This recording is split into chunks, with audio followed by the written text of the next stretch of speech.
Hai, assalamualaikum warahmatullahi wabarakatuh.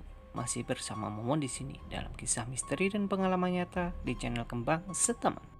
Terlebih dahulu ucapkan hai untuk para penghuni gaib dimanapun kalian berada. Kisah kali ini datang dari penulis Danisah Nisa, atau kalian bisa langsung kunjungi Facebooknya dan jangan lupa follow juga akun penulis ya. Tapi sebelum kita lanjut, berikan dulu jempol kalian dengan cara like, komen, dan subscribe untuk menambah daya magis pada channel ini. Kisah kali ini berjudul Ibuku dan Hantu Anak SMP. Tanpa harus berlama-lama lagi, mari kita tebar misteri. Kisah ini pernah dialami ibuku di tahun 2018 silam. Pada saat itu, ibuku mengalami demam dan menggigil. Karena terpaksa dengan keadaan ibuku yang sangat mengkhawatirkan, sekitar jam 5 sore, dibawalah ibu ke klinik. Pada saat itu, ibuku diantar oleh abangku. Tak lama kemudian, waktu sudah menunjukkan pukul 6 dan azan maghrib pun berkumandang. Dan kebetulan, abang dan ibuku pulang saat itu juga. Meskipun ibuku sudah ke klinik dan berobat, tapi sakitnya tidak kunjung sembuh juga. Singkat cerita, waktu berlalu. Keesokan harinya, di jam yang sama, yaitu jam 5 sore, kuajak lagi ibuku berobat ke klinik yang berbeda. Kali ini, abangku dan aku yang mengantarkannya berbonceng 3 naik motor. Karena takut ibuku terjatuh saat di jalan. Aku pun bersiap. Sebelum pergi, ibuku sangat gelisah, lemas, muntah, tatapannya kosong. Dia berlari ke kamarnya dan berbaring. Lalu, dia berteriak memanggil bapakku. Pak, Pak, Pak. Kami semua terkejut dan segera menghampiri ibu. Dengan rasa ketakutan, kami bawa ibu keluar dari kamar dan langsung membawanya ke klinik. Di klinik rasanya aneh sekali. Ibuku dengan tatapan yang kosong. Ketika aku memijat bahunya sembari menunggu dokter yang sedang sholat maghrib, lalu dia menoleh ke arah wajahku dan dia berkata, jangan pijit lagi, sambil ketakutan melihatku. Tak lama berselang, dia meminta izin untuk pergi ke toilet. Kata ibuku, perutnya sakit. Dia bilang ingin buang air besar. Kutunggu ibuku di depan pintu toilet, namun tak kunjung juga selesai. Karena tak ada suara lagi, akhirnya kubuka dobrak pintunya. Lagi-lagi, dengan tatapan kosongnya, dia menatapku. Dengan kebingungan seperti orang linglung. Aku bertanya, ada apa bu? Sudah selesai belum? Ibuku berkata, sudah. Lalu keluarlah ibuku dari dalam toilet. Lalu kupapah lagi masuk ke dalam ruangan dokter untuk diperiksa dan disuntik. Singkat cerita selesailah dan waktunya untuk pulang.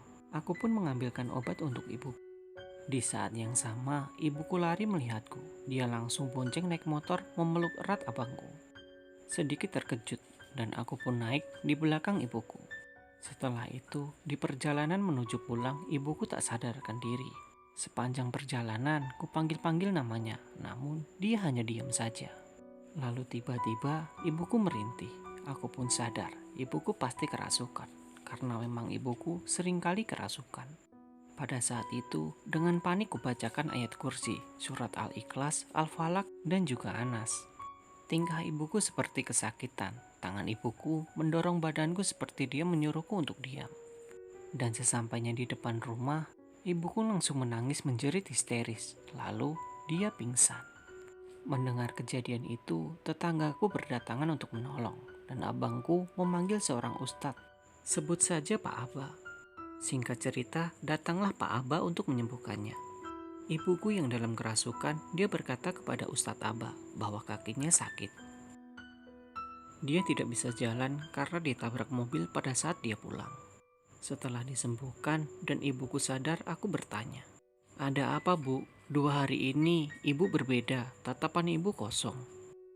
Lalu ibuku menjawab, rupanya ada yang mengikutiku dari depan sekolah SMP pada saat ibuku ke klinik yang pertama kali. Ibuku bilang, dia pakai baju seragam SMP, pakai hijab, dan dia duduk saja di depan rumah tidak mau pergi. Lalu kutanya lagi, kenapa tadi ibuku di toilet klinik lama sekali? Ibuku bilang si anak itu sedang memarahi ibuku dan ingin membawa ibuku.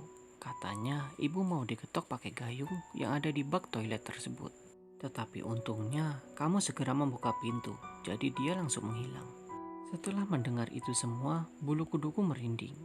Lalu ibuku berkata lagi, si anak pakai hijab itu dia menempel di bahumu nak. Aku lihat kamu bukan kamu, tapi si anak itu.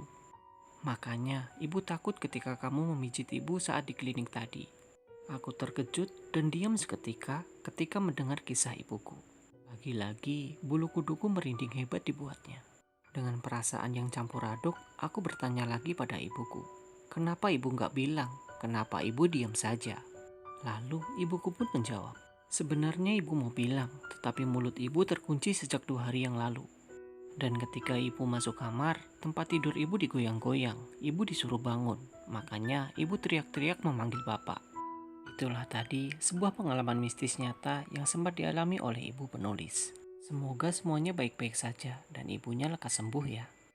Terima kasih sudah mendengarkan kisah ini. Semoga bermanfaat untuk temani harimu bersanding hidup dengan makhluk-makhluk dari dunia lain. Tetaplah menebar misteri dan salam kembang setaman. Wassalamualaikum warahmatullahi wabarakatuh.